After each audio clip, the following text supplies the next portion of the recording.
Hello guys. मैं आपको अपने इंटरव्यू के क्वेश्चंस बता देती हूँ कि मुझसे इंटरव्यू में क्या क्या पूछा गया।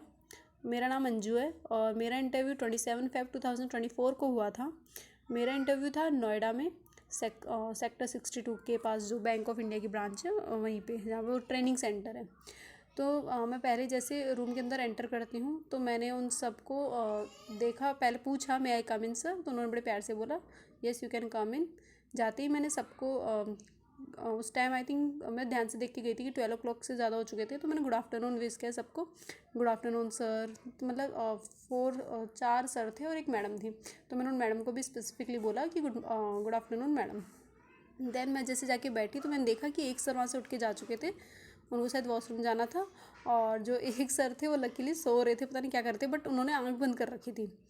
अब उसका रीज़न मुझे नहीं पता। तो जो फिर उन्होंने खुद ही बोल दिया कि बैठ जाओ बेटा। तो मैं बैठ गई। तो उन्होंने, एक सर ने पूछा जो देख रहे थे मेरा, कि Anju what were you doing since 2019। उन्होंने मेरे से इंग्लिश में पूछा, लेकिन पता नहीं मुझे क्या हुआ, मैंने हिंदी में ही उनको जवाब दिया कि सर 2019 के बाद से मैं प्रिपरेशन ही कर रही हूँ, उसके अलावा मैंने कुछ नहीं किया। तो उन्होंने बोला इतना ज़्यादा टाइम, आपने तो 4 बार अटैम्प्ट्स दिए हैं इसके। मैंने, हाँ सर मैंने 4 बार अटैम्प्ट किया है, बट 3 बार मेरा मेंस, मतलब मेंस मैंने सिर्फ 3 ही बार दिया है। और फिर उन्होंने पूछा कि आपका ये फर्स्ट इंटरव्यू है, तो मैंने बोला हाँ सर ये मेरा पहला इंटरव्यू है। ठीक है। तो इतनी उनसे थोड़ी बहुत बातचीत हुई। देन उसके बाद में सेकंड जो सर हैं वो बोलते हैं कि सेकंड सर नहीं, सॉरी, जो मैडम थी उन्होंने पूछा, तो अंजू यानी कि आप कॉमर्स बैकग्राउंड से हैं तो आपसे कुछ पूछ लें। तो मैंने ठीक है पूछिए। तो उन्होंने पूछा कि सीआरआर रेट कितना चल रहा है, तो मैंने उनको 4.5% बताया। फिर फुल फॉर्म के साथ बताया मैंने। एसएलआर रेट पूछा तो मैंने 18% बताया फुल फॉर्म के साथ। उन्होंने मेरे से सीआरआर की डेफिनेशन भी पूछी थी कि सीआरआर होता क्या एक्चुअल में, तो मैंने उसको एक्सप्लेन किया जैसे मैं कर सकती थी। देन उसके बाद में उन्होंने मेरे से पूछा कि एनडीटीएल पता है क्या होता है। फिर मैंने उसकी फुल फॉर्म बता दी कि एनडीटीएल क्या होता है, net demands and time and liabilities. फिर उन्होंने पूछा इसमें नेट वर्ड क्यों लगता है, तो इसमें मैं थोड़ी सी वो हो गई थी कन्फ्यूज़ कि नेट क्यों लगता है। उसका मुझे फॉर्मूला याद नहीं आ रहा था कि किस लिए निकलता है, कैसे निकलता है। तो मैंने वहाँ पे कहा सॉरी सर मुझे नहीं पता। उन्होंने बोला चलो कोई नहीं। फिर एक जो सर थे वो बड़ा अजीब से पूछते कि आपको पता है कि कितनी एप्लीकेशंस भरी जाती है बैंक एग्ज़ाम्स के लिए। तो मैंने बोला कि हाँ सर मुझे पता है। पीओ के फॉर्म, अभी जो पीओ का फॉर्म निकला था आईबीपीएस पीओ का, तो उसमें I think 7 to 8 lakhs form भरे गए थे। फिर उन्होंने फिर से मेरे से क्रॉस क्वेश्चन कर लिया, आर यू श्योर। मैंने कहा सर हाँ सर मैं कंफर्म हूँ कि 7 to 8 lakhs बच्चे कम से कम उन्होंने फिल किया है पीओ के फॉर्म के लिए। फिर उन्होंने फिर पूछा अच्छा प्रीलिम्स में कितने क्वालिफाई होंगे। तो इसका मुझे याद था कि आई थिंक 10% होता है, ऐसे कुछ बोलते हैं। तो मैंने 1 लाख बोल दिया कि 1 लाख कम से कम मेंस के लिए क्वालिफाई हो गए थे, मतलब प्रीलिम्स उन्होंने क्लियर कर लिया था। तो ठीक है, उन्होंने बोला मेंस के बाद कितनी क्वालिफाई हुए, तो ये तो सबको पता है 15,000 बच्चे। तो मैंने बोला सर 15,000 का। अच्छा, मैंने कहा सर 3 टाइम्स होता है वैकेंसी का, यानी कि 5,000 वैकेंसी है तो उसका 3 टाइम्स। तो फिर मैम बोलती हैं कि हाँ वैकेंसी बढ़ी है ना, तो बड़ी नॉर्मल वे में बोलती, मैंने भी बोला फिर हाँ मैम वैकेंसीज बढ़ी हैं। अच्छा, फिर उसके बाद मैम ने ही मेरे से फिर से पूछा कि व्हाट इज़ बैलेंस शीट। तो मैंने बैलेंस शीट बता ही रही थी उनको। लाइबिलिटी साइड पहले तो ये बताया कि लाइबिलिटीज़ होती हैं, एसेट्स होता है। तो मैंने यहाँ पे गलती कर दी कि मैंने स्टार्टिंग में बोल दिया कि एसेट्स एंड लाइबिलिटीज़ वगैरह होती हैं। देन उसके बाद में बताया कि एक स्टेटमेंट है, कोई अकाउंट नहीं है। फिर एक सर ने फिर से पूछा कि किस लिए यूज़ होता है। फिर मैं बोला फाइनेंशियल कंडीशन जानने के लिए यूज़ होता है, ये वो सब एक्सप्लेन किया। फिर मैंने लाइबिलिटी साइड के आइटम्स ही एक्सप्लेन कर रही थी। देन उतने में उन्होंने मुझसे पूछ लिया कि आपको पता है कि बैलेंस शीट के नीचे कुछ पॉइंट्स होते हैं इंपॉर्टेंट, उन पॉइंट्स को बताइए।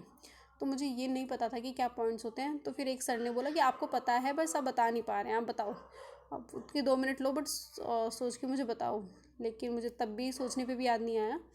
देन मैंने उनसे बोला कि उन्होंने बोला कोशिश तो करो। फिर मैंने कंटिजेंट लाइबिलिटी पता नहीं क्यों बोल दिया कि कंटिजेंट लाइबिलिटी के बारे में लिखा होता है। तो उन्होंने बोला कि नहीं ऐसा नहीं होता, जाके प्लीज़ पढ़ लेना एक बारी। मैंने कहा ठीक है ओके सर।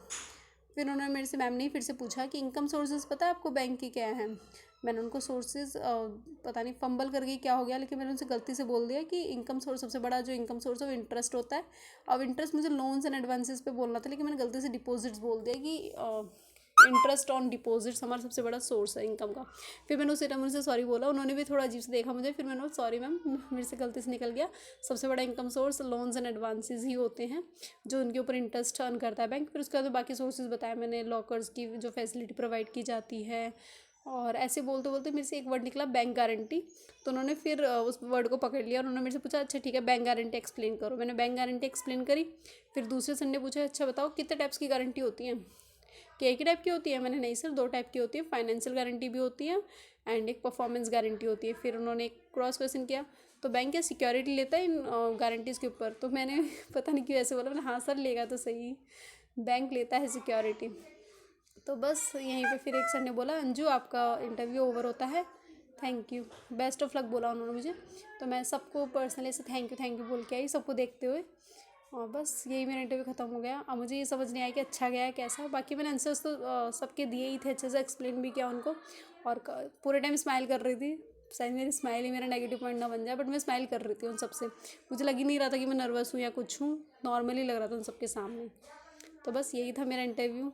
प्लीज़ अपना एक्सपीरियंस भी कमेंट्स में शेयर कीजिएगा और बताइएगा कि मेरा कैसा गया है और मुझे कितने मार्क्स मिल सकते हैं। Thank you.